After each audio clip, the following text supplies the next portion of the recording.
Welcome to the Houses Global South Encounters with me, Franklin Obin-Odum, currently Professor of Global Development Studies at the University of Helsinki as the chair.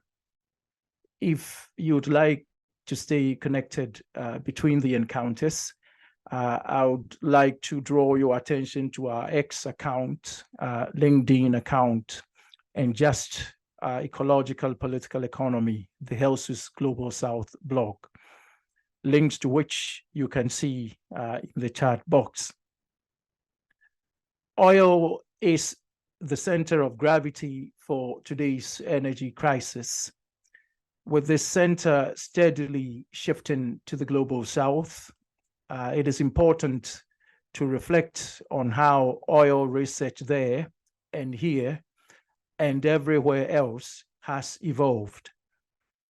Any analyst looking at the terrain with equanimity will have to conclude that research on oil has come full circle.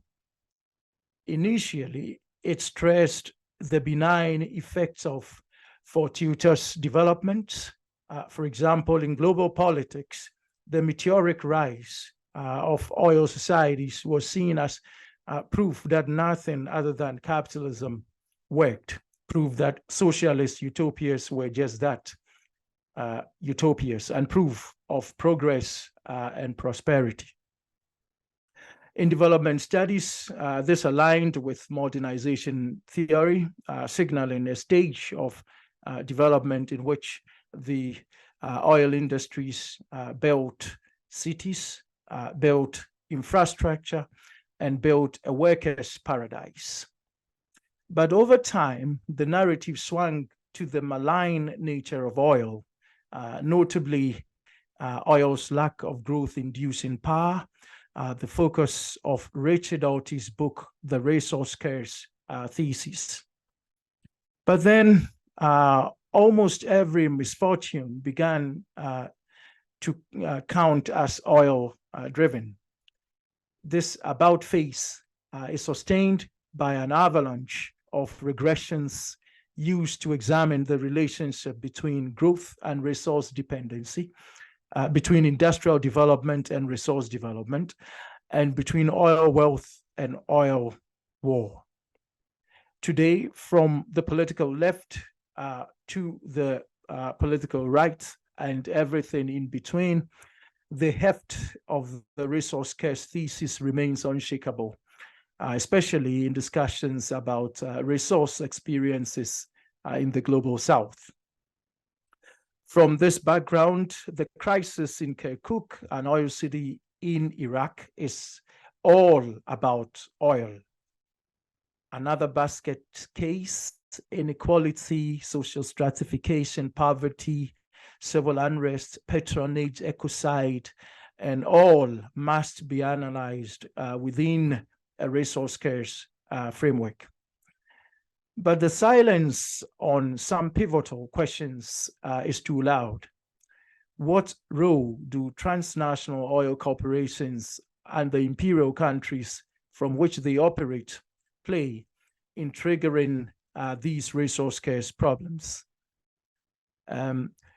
What about the history, actions, and inactions of such societies and their actors before, during, and after oil discovery? Do these not matter in the analysis? Why must all of ethnicity, class, and race be reduced to the calculus of resource curse?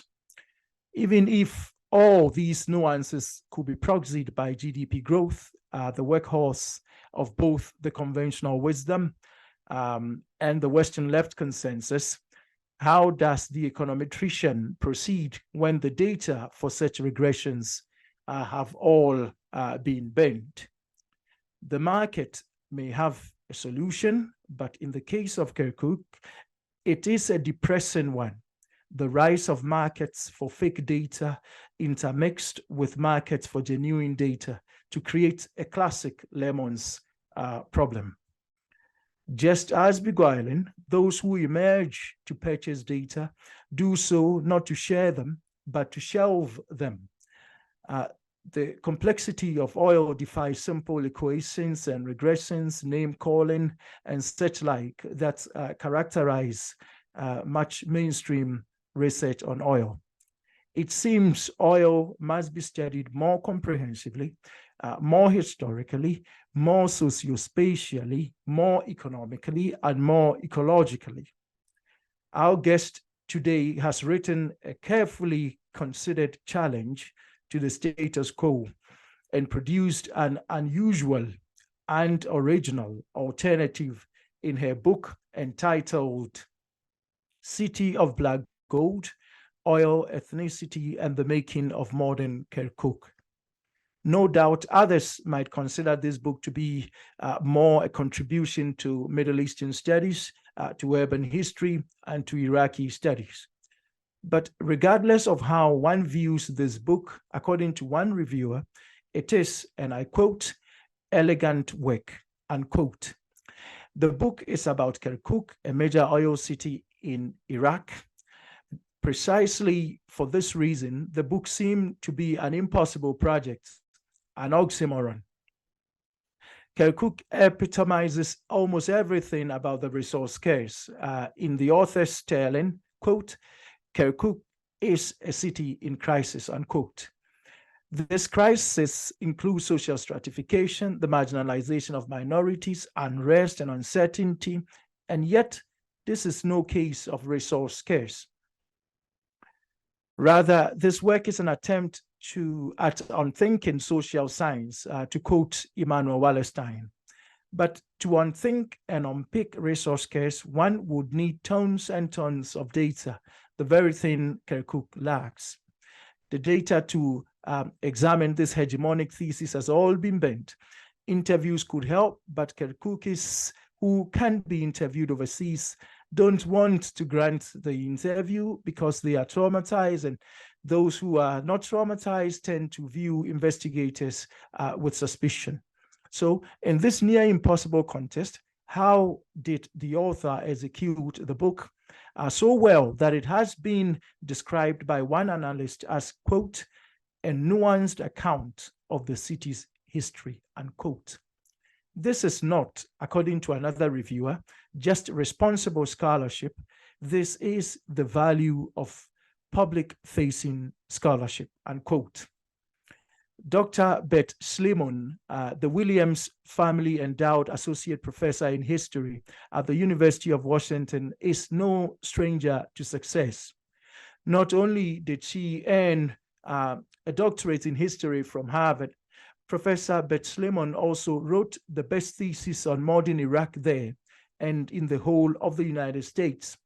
Unusually, for such a creative and outstanding researcher, Professor Bet-Shlimon is also committed to and has consistently offered groundbreaking teaching practices which have earned her the rare honor of being a distinguished teacher at the University of Washington in the US. Beyond teaching and research, she is also an institutional builder, serving on the board of the Academic Research Institute in Iraq. But City of Black Gold has attained a different level of success, a breakthrough, precisely because of this success. Too many questions, or so many questions about the book and how it was produced arise. How can one disprove a hegemonic thesis in a city where data has been bent or bought in order to hide the truth? How did Professor Bet-Shlimon do it? What does she think her contribution is, and what are her reflections on sustainability for Kirkuk, but also other oil cities in the global south? To address these questions, Professor Bet-Shlimon joins us from the United States. And with that, I welcome Professor Bet-Shlimon. The microphone is yours. Thank you. Can you hear me? Yes. Wonderful. Thank you. Thank you for that very kind introduction, Franklin. I really appreciate it. And thank you to all of you who are attending today. And greetings from Seattle, from the west coast of the US. I'm about 10 hours behind you. So what I'm going to do today is give you some remarks to introduce you to the book, City of Black Gold. And I do hope to have an opportunity afterwards to discuss some of these broader issues that Franklin just brought up in relation to the book. So maybe we can get into that a bit later, but I will try to give you a concise overview of what the book covers. So I'll go ahead and share my screen. All right. Great. So this book, as Franklin said, it's about Kirkuk in Iraq. To give you some sense of, where and what Kirkuk is in Iraq, it's Iraq's 4th to 6th largest city, depending on what estimate of its population that you look at, probably more like the 6th largest at this point. Population is, less than 1 million. And it's the subject of an impassioned territorial dispute that millions of people have very strong opinions about, even if they don't express them every day. But it's one of those things that's in the background. Virtually every Iraqi, most every Kurdish person, regardless of where they live, much of the population of Turkey and many other people have very strong views on this city. And, as Franklin said, I have written that it is a city in crisis, and I would add that it is in the throes of a manufactured crisis, as crises usually are. It's politically stagnant, it's ethnically segregated. And for decades, its residents have had to contend with a constant war of words and episodic violence over the city's status. After the 2003 overthrow of the Iraqi Ba'ath regime, as a result of the US-led coalition invasion of Iraq, the disputes over Kirkuk's future held up all sorts of parliamentary discussions and even delayed elections, and that is a trend that has continued. And Iraqi lawmakers and foreign policymakers have spent these years attempting to address the urgent need to resolve rival claims to control Kirkuk and rival claims to the city's identity that go along with that. And I'll get into the dimensions of that dispute in a moment, but I'd like to touch on the reasons for the dispute. So why does this mid-sized city in Iraq matter to so many people? Why is its history so complex that you can write a whole book about it?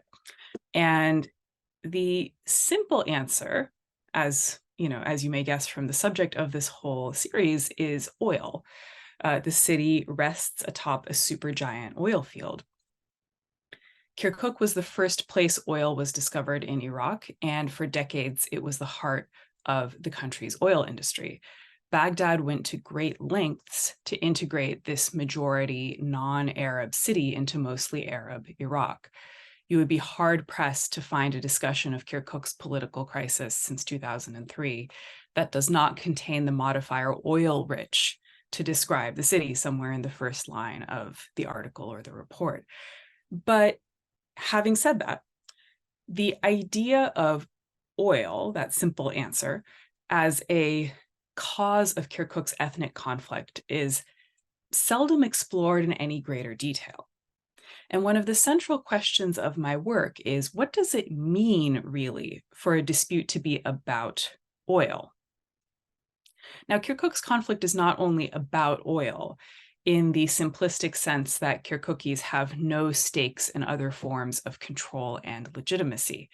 And I specify this because we often use the notion that a dispute is about a resource to suggest that it's not about other things that are less material, more ideological, or maybe even more pure and genuine. Oil is the material and everything else is in this kind of realm of your true beliefs or something like that.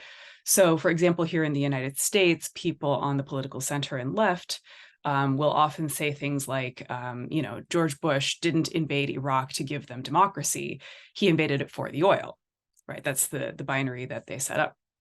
Now, I agree, George W. Bush certainly did not invade Iraq to give Iraqis democracy. But among other things, this is assuming that if you invade a country, you can, control and profit from its oil, which isn't a reliable assumption. Even setting that aside, claims to Kirkuk's history and culture are a powerful factor in the dispute that cannot be dismissed as a flimsy pretense fabricated post hoc to justify the real cause, which is a desire to control oil. That's not really how it works. So in other words, the dispute over Kirkuk is also a competition for historical memory. Kirkuk is one of the most multilingual cities of its size in the Middle East. So sites like this sign at Kirkuk University that you see on this slide with 3 or 4, or in this case, even 5 languages on them are very common. And its culture is diverse and syncretic. But communities within the city and outside of it have their own narratives of its history, and it's significant that they tell these narratives in strongly ethnic ways. So a person's ethnic identity is, at this point, a strong predictive factor of how they characterize Kirkuk. That has not always been true, but it is today. So Kurds tend to claim that Kirkuk has always been a Kurdish city, and that they have been fighting to restore it to its rightful status for an undefined but presumably very long period of time. Turkmens, who are native speakers of a Turkish dialect similar to Azeri that is prevalent in northern Iraq, usually claim that Kirkuk is rightfully a Turkmen city and that its Turkmen character has been altered by force since the end of the Ottoman Empire. They see themselves as marginalized within their own ancestral capital. And then there are members of other less numerous ethnic groups who are mostly Arabs, but there are also Assyrians and other small indigenous communities. And these groups typically stress the view that Kirkuk has always been a microcosm of Iraq's diversity and is therefore rightfully an Iraqi city, where the term Iraqi is imagined to encompass something pluralistic and non-sectarian, in contrast to these ethnic nationalists over here who are Turkmens or Kurds. So the prevailing understanding of Kirkuk, despite being in some senses all about history, is actually very ahistorical, because it tends to assume that these ethnic groups have always been there and always had the same interests. But ethno-linguistic identity and politicization is a process. It's a phenomenon that's in flux. This is true everywhere, not just in Kirkuk, that, for example, ethnicity can go from an insignificant background fact about a population to the dividing line in an altercation quite suddenly. And ethnic terms in Kirkuk were not consistent in definition, nor were they sites of political mobilization or the cleavage lines in a territorial status dispute until fairly recently. So Kirkuk is a disputed city with a diverse population. There are many others in the world like it. And a historical view of how identities became politicized in Kirkuk gives us a fuller understanding of how local politics can become organized around these sorts of claims. And ethnicity is not only a concern of political and intellectual history. In urban history, economic, societal, and intellectual trends are very much bound together. So how did ethnic identities in Kirkuk develop into the institutionalized Kurdish, Arab, Turkmen schema that is so familiar to people there today? And how did those ethnicities become politically salient? That question brings us back to oil. So in this book, I argue that 20th century Kirkuk was a place where oil, urbanization, and colonialism guided the processes of nation building and collective identity formation. The city that these forces built gave rise to fragmented, contentious local politics. Ethnicity as a concept developed and hardened because the oil industry interacted with local, social, and economic fault lines while intertwined with Baghdad's nation-building processes and the British colonial presence. As Kirkuk grew, its inhabitants' interests increasingly became determined by whether or not they belonged to a certain ethnic group. Now, before urbanization and before the discovery of oil, these communal identities hadn't mattered as much from a political standpoint.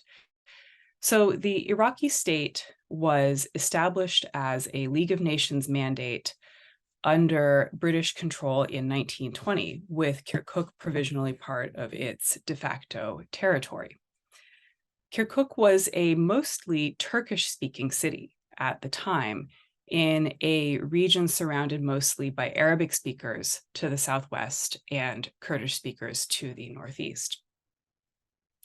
After the end of World War I, Kirkuk ended up in a region disputed between British-controlled Iraq and the newly formed Republic of Turkey. So this map from 1925 is from the League of Nations mediation process that followed that dispute. And you can see Kirkuk sort of in the lower center of that map. Throughout that period of international conflict, Kirkukis chose sides based on which entity best served their interests. And their stances sometimes aligned in ways that the League of Nations expected them to with self-identity. So for instance, many of Kirkuk's Turkish-speaking elites had close ties in Turkey, and they wanted to be part of the newly established Turkish Republic. But this was inconsistent and unpredictable. And that was something that the European League of Nations mediators found confusing and vexing. In that time, with the particular ideas of the self-determination of peoples that were prevailing in the League, they wanted to find ethnic nationalist loyalties in Kirkuk and in other parts of this region under dispute to help them resolve the dispute so that they could say, you know, all these people told us that they're Turks and they want to be part of Turkey, or, you know, vice versa. And they openly expressed frustration in their notes on the mediation process that they couldn't find what they saw as sort of pure, real ethnic nationalist loyalties, but that people were acting out of self-interest. In any case, this process led to the formal granting of Kirkuk to Iraq and this whole region to Iraq. And that formal granting of Kirkuk to Iraq paved the way for an oil concession to the Iraq Petroleum Company, or IPC. Now, despite having Iraq in its name, this was a British registered company that had been established prior to World War I. Eventually, its shares changed after the war. You know, Deutsche Bank was eventually excluded from shares in the IPC, and by the late 1920s, it was jointly owned by British, French, American, and Dutch interests. And the IPC concession gave it a monopoly for developing Iraqi oil fields. So with that monopoly, drillers went to work and they struck oil just northwest of Kirkuk in 1927.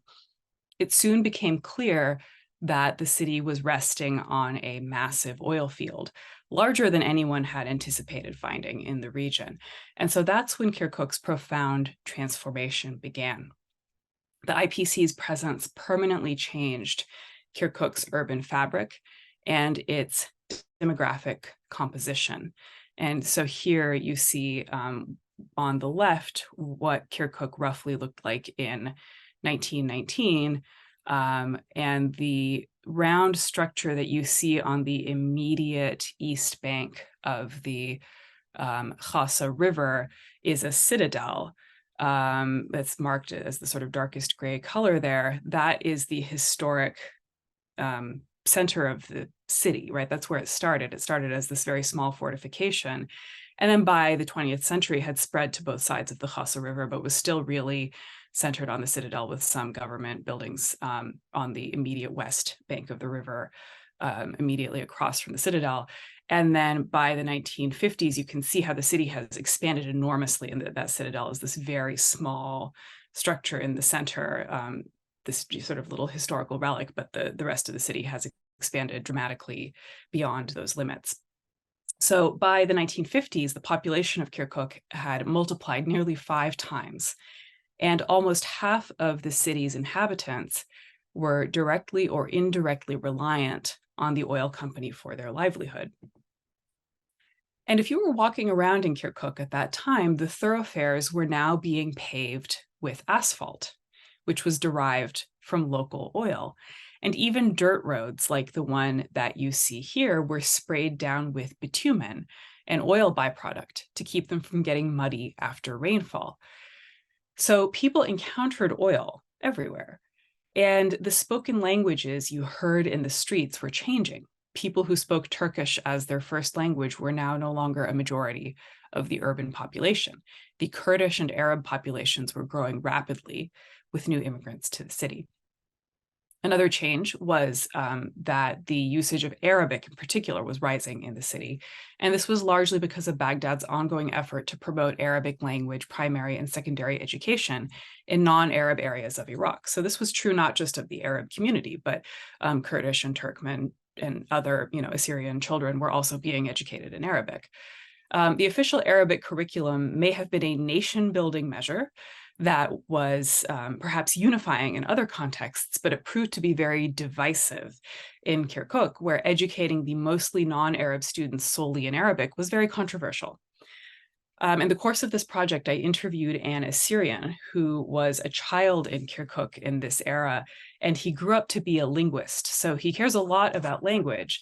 And he told me that his elementary school teachers would often just teach classes in Turkish rather than Arabic when they knew that everyone in the room knew Turkish. They'd simply switch over. But at this point, any such resistance to the Arabic curriculum would have been very disorganized of that manner. Now, Baghdad's influence, growing political consciousness, and growing tensions in Kirkuk combined in a major labor strike in the oil company in 1946. The aftermath of that strike would shape the city's political and economic trajectory over a decade afterwards. The Iraqi Communist Party, which was based in Baghdad and ascendant in influence at the time, very much an opposition party suppressed by the monarchy, but one that was growing its base. The Iraqi Communist Party sent operatives to Kirkuk to seek work with the oil company and organize the workers. And the organized workers then called a strike of the IPC's Iraqi workforce in July 1946. The strike was undergirded by long-standing grievances of daily wage workers about their poor working conditions. And it continued for a couple of weeks while the company didn't budge. It then came to a disastrous end when Kirkuk's police fired on the protesters and killed several of them on the orders of the provincial governor and British officials. So this strike and its terrible end alarmed the Iraqi and British establishments, who knew that as a result of this brutality, Kirkukis were turning against them.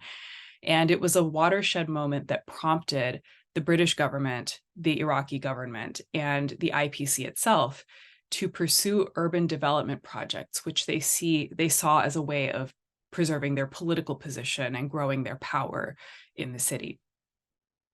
So the development projects included the building of urban infrastructure like modern water and electricity systems. The IPC had the technology and capital to lead these projects. So it was this foreign-owned oil company that really spearheaded urban development in Kirkuk. The IPC also expanded Kirkuk's urban fabric through housing schemes for its employees. Later, Iraqi government housing schemes, that is to say those actually led by the central government and funded by the central government, were modeled after the oil company housing schemes. So the IPC really started this trend. And the areas of construction were part of a trend of urban expansion toward the northwest, where the oil fields were. So if you look at this map, there's a railway line running through the western and northwestern part of Kirkuk. And on the other side of the railway, you see these neighborhoods called Arafah and Al-Mas. And these are the areas where the oil company was located. So the largest housing scheme built by the company was the Arafah estate in the northwestern part of the city. So that was a housing estate for oil company workers. And as you can see from how large that neighborhood is, it really did expand the city literally beyond the railway tracks and made it grow in the direction of the oil fields, which were northwest of the city. And this is what the Arafah estate looked like from the ground. As you can see, when someone showed up typically for an architecture-related reason, to set up a camera and tripod in the middle of the street to photograph the architecture. Children would show up out of curiosity to see what was going on. And so you often see kids in these ground level photos of the Arafat estate. Now, these housing schemes that you see here privileged certain workers, and they focused on building in certain neighborhoods. And this was part of a trend of steadily increasing inequality and urban segregation. So to just give the example of the Arafat estate, it was predominantly Assyrian, and it was often seen as a symbol of that type of segregation, of a city that increasingly was starting to develop ethnic neighborhoods that had not really been the case in the same way before. At the same time that the city became more segregated, popular discourse promoted a civic identity for Kirkuk. Development projects were bolstered with prominent celebrations of Kirkuk's newfound oil modernity, and Kirkuk came to be known in these texts and films in this era as the city of black gold. And these discourses coincided with a rise in literacy and expansion of Kirkuk's literary culture, including the building of both public and private libraries and bookstores. Books about Kirkuk, published by Iraqi presses, began to come out in the 1940s and 1950s. These were the first modern books about the city that discussed it as a discrete arena of history, economy, and culture. And these books created taxonomies of Kirkukis, dividing them by ethnicity and by tribe.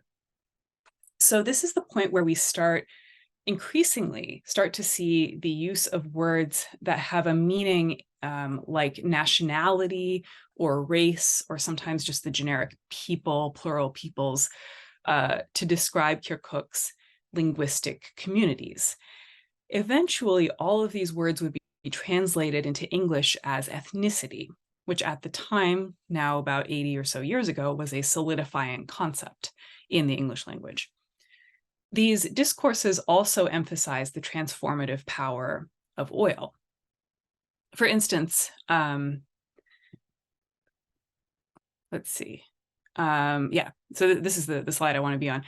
This is an excerpt of one of the books about Kirkuk that I am discussing here. So the photo on the right shows a man standing in front of his new house built under an IPC housing scheme. That is to say, he has become a homeowner through a mortgage that was enabled by the IPC. And the caption on the photo in the original book in Arabic describes him as looking at his future with confidence and peace of mind after building a modern nest for his children. So by the late 1950s, Kirkuk had a clear identity as the city of black gold and a distinct domain of local politics. And in the aftermath of Iraq's 1958 revolution, which overthrew the monarchy, this political domain became an arena in which the city's communities competed for authority. After 1958, the polarized and unstable politics of the Iraqi revolution interacted with volatile local dynamics in Kirkuk in deadly ways, pitting the city's ethnic communities against one another in a way that had yet been unknown in its modern history. Remember that as late as 1946, just 12 years earlier, non-sectarian communism had managed to briefly take hold among Kirkuki workers. So the single most prominent form of political mobilization, and certainly dissident political mobilization in the city, was a political trend that did not revolve around ethnic identity at all. But those kinds of ideologies had since become subsumed under the rubrics of ethnic nationalisms in Kirkuk by the late 1950s. Turkmens were historically the city's elites, while Kurds in Kirkuk were more likely to be poorer recent migrants from the countryside who organized under the Communist Party. Also, the Kurdish national movement began to claim Kirkuk as part of Kurdish territory for the first time after the 1958 revolution, while aligned with the communists. And the Iraqi Communist Party was the most popular party in Iraq immediately after the revolution, was briefly allowed to operate openly before the subsequent regime's suppression of the Communist Party, but it was at this moment right after 1958 was the most powerful and popular party in the country. And this the ascent of the communists immediately after the revolution contributed to a sense among Kirkuki Turkmens that they were being sidelined within their own city. So a vicious conflict between increasingly unitary Kurdish and Turkmen communities emerged, bolstered by these differing class and political affiliations. And the single worst episode of intracommunal violence in revolutionary Kirkuk occurred in July 1959, on the first anniversary of the coup, July 14th, 1959, and fueled a cycle of attacks and counterattacks that continued well into the 1960s. So these terrible events began when Kurdish affiliates of the Communist Party decided to demonstrate in the center of Kirkuk as a defiant show of their strength in the city. Turkmens planned their own demonstration for the same day in response, and this map shows the path that both processions took in the center of the city, bordering that historic citadel. Something, we don't know what now, but something caused the Turkish demonstrators to attack a Turkmen-owned coffee shop, which they destroyed, and they killed the Turkmen owner. A fight between the demonstrators followed, and the Turkmens who were not carrying firearms were overwhelmed by the armed Kurds. The Kurds attacked houses in the citadel and destroyed many more buildings. And these attacks continued for 2 days until government reinforcements were called in from elsewhere in the country to restore order. In the end, at least 31 people, likely many more, had been killed and 130 injured. And the overwhelming majority of the casualties were Turkmens, while 24 out of 28 of the perpetrators of the attacks who were eventually convicted were Kurds. A public statement by a group of prominent Turkmens in the immediate aftermath of the attack characterized it as a genocidal war against the Turkmen race. This is their language, the use of the new idea of genocide and the idea that the Turkmens were a racial group. And so with these events, the strongest forces in Kirkuk's politics had shifted into discrete and mutually hostile ethnic categories, using terminology that can translate as ethnicity or race to describe themselves.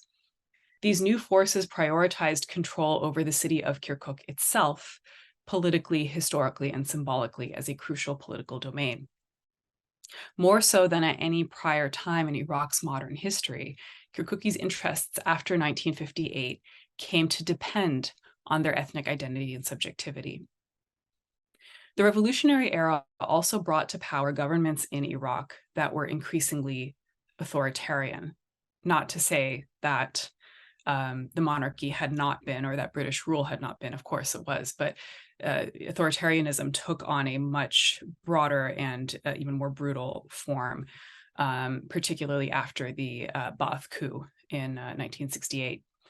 And Baghdad's previously subtle efforts to promote Arab dominance in Kirkuk turned into outright ethnic cleansing in the 1960s. As I mentioned, a coup in 1968 brought the Iraqi Ba'ath Party to power, where it remained until 2003. Before long, anyone who did not conform to the Ba'athist agenda was attacked. Ba'ath-era discourse referred to ethnic groups as qawmiyas. More literally in Arabic, this is not ethnicity, but nationality.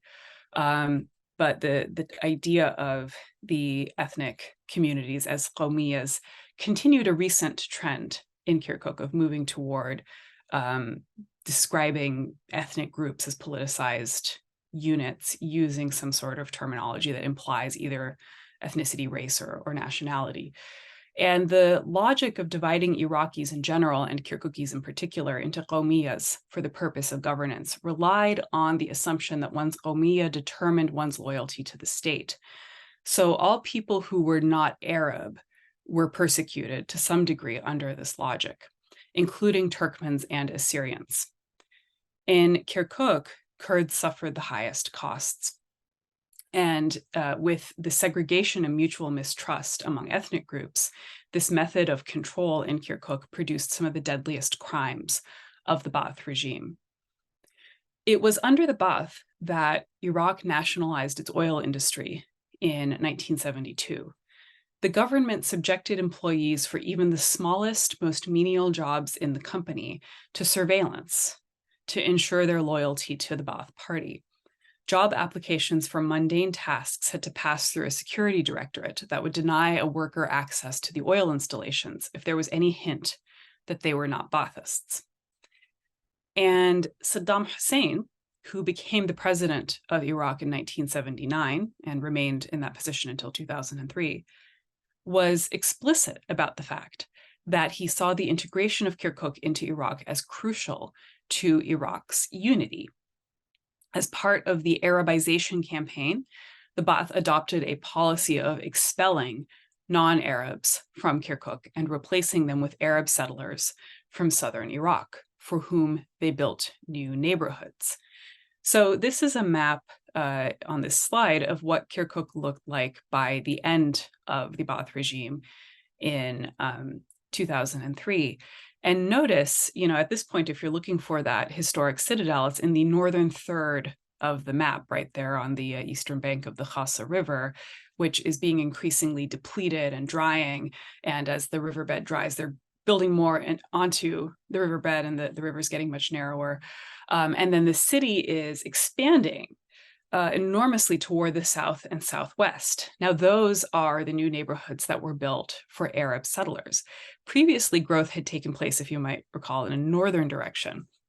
And this isn't a coincidence. The city was literally growing closer to Arab areas of the country and to Baghdad, almost as though Baghdad is exerting a gravitational pull.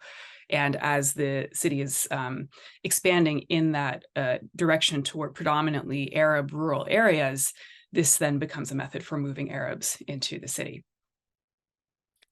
In 1986, the Ba'ath government began a genocidal campaign against the Kurds of Iraq that they called Al-Anfal. The campaign also targeted other non-Arab minority groups living in northeastern Iraq. The most infamous episode in this campaign was the deadly chemical attack on the town of Halabja in 1988 that killed thousands of people. What is often overlooked is that the Northern Bureau of the Ba'ath Party was stationed in Kirkuk during this genocide. In other words, the infamous Ali Hassan al-Majid, sometimes called Chemical Ali, for planning the gas attacks, he planned those attacks from an office in Kirkuk. One of the major camps that held prisoners during Al-Anfal was also located on the outskirts of Kirkuk. Many of the Kurdish victims of the genocide were processed through a camp that was very close to the city. After the end of Al-Anfal, Saddam Hussein's government also targeted Kirkuk's historic citadel, expelling most of its Turkish-speaking residents. In other words, the city became the center of Baghdad's final attempt to violently homogenize and incorporate the multilingual, multicultural northeastern region. So I'll conclude here with a few remarks on more recent events. In the wake of the 2003 US-led invasion of Iraq, the dispute over Iraq has been in practical terms between the Kurdistan Regional Government in Iraq's northeast, which has been an autonomous Kurdish-led region since 1991, and the central government in Baghdad. Most Kurds think Kirkuk should be part of the Kurdistan region and run by the Kurdistan Regional Government. And most who are not Kurdish dread the idea of Kurdish control and think Kirkuk should remain aligned with Baghdad. And since 2017, I would argue that Kirkuk's dispute is more and more about competing security regimes within these state structures, growing out of the battle with ISIS, as certain militias and certain organizations emerged from that war more powerful than before. Now, a lot of the intercommunal fighting is actually between these entities. and it takes on an ethnic cast, but is really more about competing security regimes than it is about ethnicized tensions per se. Now, Kirkuk's situation is extremely tense and will continue to be as long as its status isn't resolved, and as long as Iraq itself is a state in, divisive turmoil. One of the common features of Kirkuk's political stagnation is the contention that this group's interest, expressed in an ethnicized way, this group's interest is the one that is really inclusive, while that other group is the chauvinistic one, right? So for instance, Kirkuk was under Kurdish control at the height of the war with ISIS between 2014 and 2017. And at that time, Kirkuk's Kurdish governor argued that the Kurdish flag represented all Kirkukis. And as you see on the left side of this slide, at the height of this hubris in early 2017, the provincial council in Kirkuk voted to raise Kurdish flags over all of Kirkuk's government buildings on this pretense, and then they're raising a Kurdish flag in this image, taking selfies in front of it. Then, right after Iraqi troops retook Kirkuk in October 2017, images circulated of people triumphantly taking down the Kurdish flags and replacing them with Iraqi ones, or as you can see in the photo on the right here, unfurling a massive Iraqi flag, state flag, in the streets, as though to say, no, this is the flag that represents all Kirkukis, never mind the Anfal genocide perpetrated by that very state. So the implication of this back and forth is that we want Kirkuk for legitimate reasons that are good for everybody, and you just want it for the oil. And this continues in the disputes between different armed groups over Kirkuk. And what I'm saying is that acknowledging Kirkuk's painful history of ethnic fault lines and their relationship with oil is a vital initial step toward any possible reconciliation. I also hope that doing this can help us move past a simplistic analysis that assumes that conflict in Kirkuk is just about ethnic animosity, because it's much more than that. So one can only hope that a frank reckoning with this history, and specifically with the legacy of oil in Kirkuk, might play a role in the city's future. This is one of the things that my book tries to do. So thank you.